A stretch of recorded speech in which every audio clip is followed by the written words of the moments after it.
कई बार लोगों में सामर्थ्य बहुत होती है पर वे भाव से बड़े दरिद्र होते हैं, उनकी हिम्मत ही नहीं होती कि हम कुछ खर्च करें, हिम्मत नहीं होती। कमाना सब जानते हैं पर खर्च करना सबको आता नहीं है। और इस विषय में अलग अलग क्षेत्र की विशेषता होती है ना, यहां की भी एक विशेषता है, ये विशेषता है यहां की। महाराज तुम्हारे पांव पर हैं, तुम्हारी हा खाएं, बस महाराज आशीर्वाद दे दो।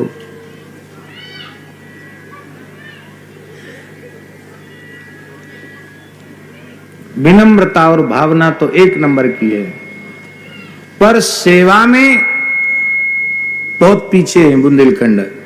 यही कारण है, सेवा में दरिद्र होने के कारण ही इस क्षेत्र की समृद्धि नहीं हुई।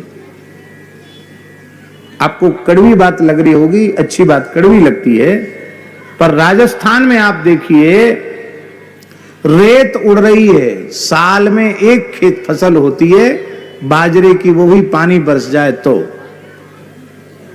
रेत में क्या पैदा होगा? उपजाऊ मिट्टी नहीं है, पानी नहीं है। अब तो नर्मदा जी की कृपा से पानी भी पहुंच गया, पानी नहीं है, खेती नहीं है।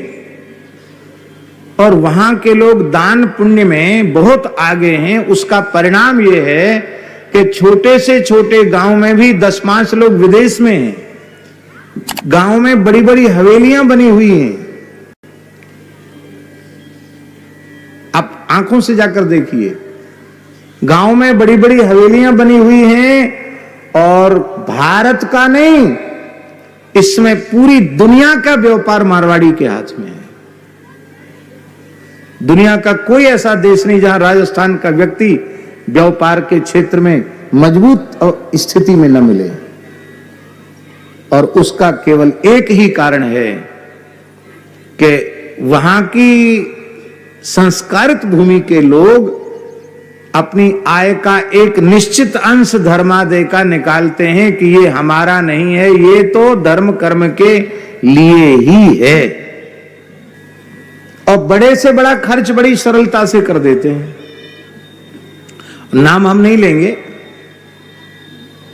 अभी एक उत्सव हुआ, हमारे ब्रज में ही हुआ, कथा का उत्सव था। तो आयोजक महानुभाव थे, अधाधुन खर्च, कोई हिसाब किताब नहीं खर्च का। अब बधाई में, नंदोत्सव की बधाई में आम जनता को 2-2 हजार रुपया उड़ाने से उड़ा दिए। बाबा तो बाबा ठहरे, गड्डी गड्डी उड़ाए दे। भैया इतना पैसा कहां से आया? कहीं से नहीं महाराज जी, हम लोग धर्मादय का निकालते हैं, फिर उसको जब होता है तो उसको अपना नहीं मानते, फिर उसको बढ़िया उदारता पूर्वक लगाते हैं। पैसा होता किस लिए?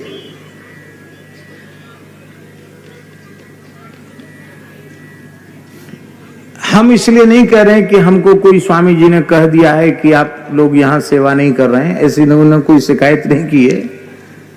आप लोगों के सहयोग से ही इतना बड़ा उत्सव हो रहा है।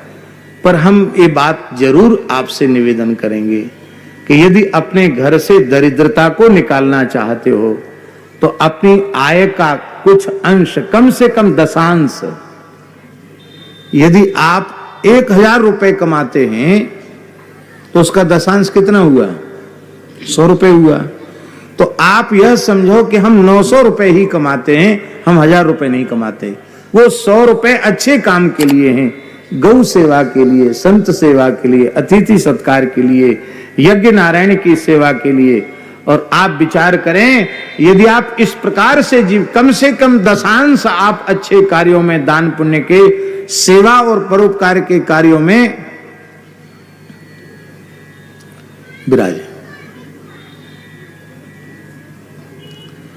सेवा के परोपकार के कार्यों में आप 10% खर्च करें तो ये बात बिल्कुल पक्की समझ लेना, आपके घर में दरिद्रता रहेगी नहीं। जहां चारों ओर हरियाली है, जहां चारों ओर पानी है, हरे भरे वृक्ष हैं, खूब खेती है, वहां के लोग दरिद्र हैं। और जहां रेत उड़ रही है वहां के लोग श्रीमंत हैं। विचार करना पड़ेगा कि नहीं? दान करने का स्वभाव बना लो, अपने आप आपके पास लक्ष्मी की कृपा हो जाएगी। धन की अशुद्धि से अनेकों दोष आ जाते हैं।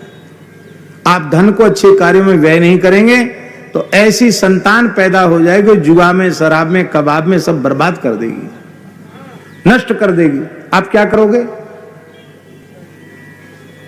इसलिए आप अपनी संतान के सामने अच्छे कार्यों में धन का व्यय करेंगे तो उससे आपकी संतान को भी प्रेरणा मिलेगी कि हमको कमाई अच्छी दिशा में लगानी चाहिए।